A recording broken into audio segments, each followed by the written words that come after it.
Choosing a commander. When going to build a commander deck, the first thing many people do is choose the legendary creature that will lead their fat stack of 99 cards. What's great about choosing a commander is that no matter what you pick, you can't go wrong. It all comes down to what you want to do in the game. There are countless reasons to choose one commander over another, but these reasons can be summed up into 3. 1. Because of the legendary creature itself. 2. Because of the colors you want to play. Or 3. Because of the archetype you want to play. Maybe there's that character who you really love in the lore of Magic. Maybe a legendary creature has art or flavor text that really stands out to you. Or you're just a fan of the card as a whole. All of these are legitimate reasons to choose a general, and so they really come down to your preference and your personality. The next and perhaps most cited reason for choosing a commander is because that commander was the best one for the colors you want to play. Do you love a particular color combination? A lot of players do, and so this is another great way to decide which general is right for you. Although we may know what the different colors in Magic do, the color pie behaves differently when you're playing a huge multiplayer format with most of the cards in Magic's history. White can remove just about anything. Artifacts, creatures, enchantments, you name it, and white can remove it. White has more sweepers than any other color in the game. It is also good at finding and interacting with equipment, so many Voltron decks, which we'll discuss later, have white. White is also good at life gain and land destruction. Blue can counter spells and draw cards very well. It can't remove much, but it can bounce and counter things. Blue is also known for playing cards that can benefit everyone at the table and make you some allies.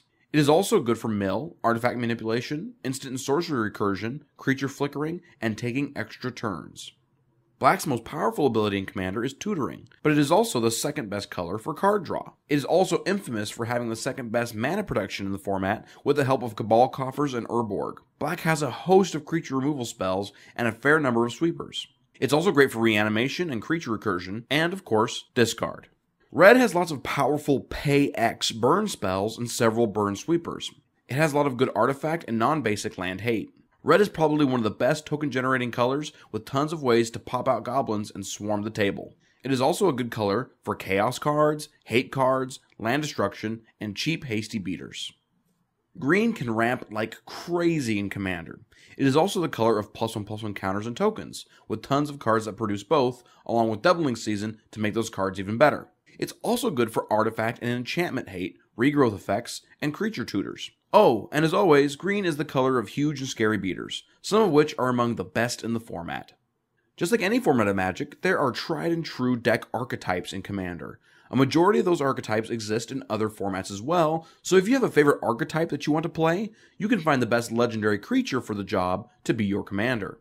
If you love decks that are all about tutoring for powerful equipment and winning the game with that, then you might love Voltron. Because it only takes 21 points general damage to kill someone, suiting up your general with lots of equipment is a quick way to win commander games. What about Super Friends? Control decks with tons of Planeswalkers are always popular in Magic, and definitely so in Commander. There are so many different cards that interact with Planeswalkers now that multicolor Super Friends is a popular deck. Soul Sisters is another popular deck. Life gain is very easy in Commander, especially because cards like Serra Ascendant and Felidar Sovereign take no work to trigger. Of course, this format has combo, control, and aggro, just like any other format. The decks may look a little bit different, but they play about the same. If you want an archetype to work in Commander, you just have to find lots of cards that do the same thing. Here are some other fun archetypes. Reanimator, cheating fatties into play from the graveyard. Enchantress, getting card advantage and playing cards that are synergistic with enchantments. Tokens, making tons of tokens to overrun your opponents. Blink, flickering creatures with enter the battlefield abilities to gain card advantage. Group Hug, playing spells that are beneficial to everyone at the table so no one wants to kill you and everyone can play whatever they want. Group Slug, a deck that seemingly gives players what they want, like card draw effects, but soon uses those same seemingly beneficial effects against them. Police, another deck similar to Group Hug, you play cards that even out the power levels of each player's board, making it so that no one has a clear advantage. Aikido, using people's own resources against them through the use of clone, copy, and control magic effects. Pressure, forcing people to play the game at a much faster pace than they want through discard and damage effects. Good stuff. These cards are all good. Why not put them all in a deck together? Stacks, using cards like Smokestacks and Braid's Cabal Minion to keep people from having adequate resources. Infect, seeks to kill opponents with poison counters. Tribal, playing lots of creatures with the same tribe with lords that benefit all of them. Mono Black Control, a deck full of mana doublers, removal, sweepers, and draw power. Prison, controlling what people can play or do in the game through tax effects and hate cards. Pillow Fort, keeping people from attacking or targeting you through cards like Ghostly Prison.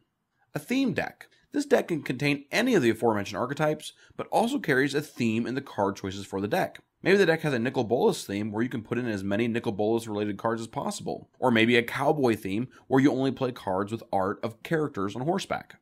Now that you know what kind of archetypes are in Commander and what the different colors do, you can decide what kind of deck you want to build and find a commander for it. Or you can do it the other way around and pick a commander first and then decide what you want the deck to do.